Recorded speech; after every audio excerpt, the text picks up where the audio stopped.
Welcome, dear viewers. Welcome to our channel, which takes you on a journey through time to explore the culture of cars and machines in Egypt and the Arab world. We take you on an exciting trip into the world of automobiles and machinery, uncovering the unique bond between people and their vehicles. Don't forget to subscribe to the channel and activate the notification bell to stay updated with our stories.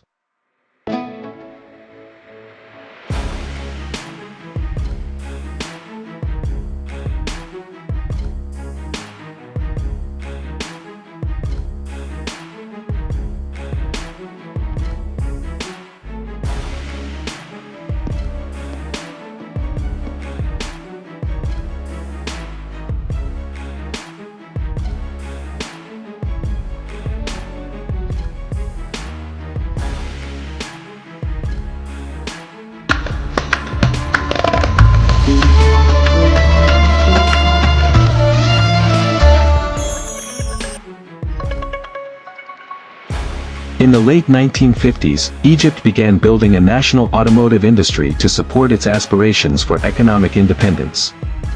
One of the most significant achievements of this era was the establishment of Nasr Automotive Company.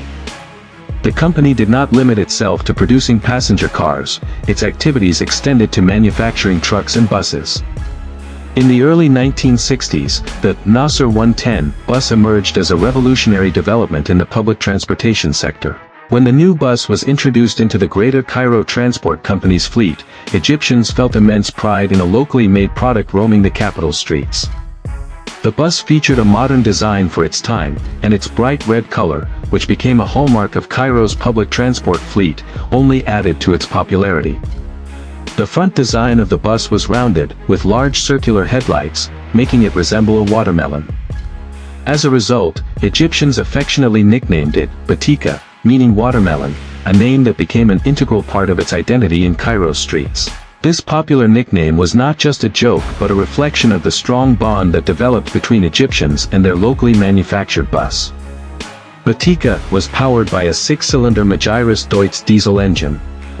While the engine was reliable, it struggled with the high temperatures in Cairo, especially during the summer months.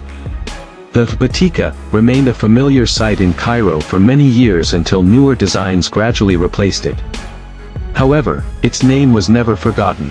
Even today, when Egyptians reminisce about the 1960s and public transportation, the name Nasr 110 resurfaces, bringing back memories of a golden era when the red buses roamed the streets, carrying the dreams and voices of the Egyptian people.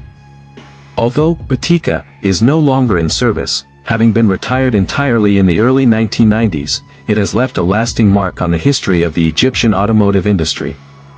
It remains a symbol of a time when local production was a source of pride for every Egyptian.